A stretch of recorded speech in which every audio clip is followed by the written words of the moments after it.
Rice అయితే అయిపోయిందండి. Omelette వేసాను. ఇలా మూత పెట్టడం వల్ల ఏంటంటే ఇదిగోండి బాగా ఉబ్బుతుంది.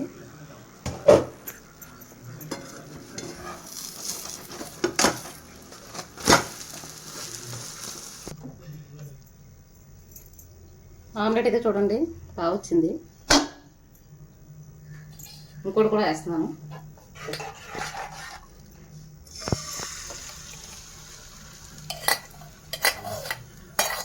మొన్న వీడియోలో ఒకటే ఆమ్లెట్ వేసాను కదంటే ముక్కలకి తిరిగిపోయింది. ఇప్పుడు 2 కింద వేసాను. ఇలా వేసిన తర్వాత మూత పెట్టాలండి ఎప్పుడు ఆమ్లెట్కి, పఫీగా పొంగుతుంది అప్పుడు.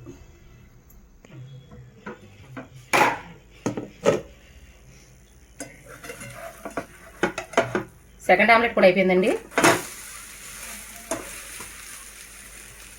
అంతేనండి. ఎలా ఉందో చూసి లైక్ చేయండి.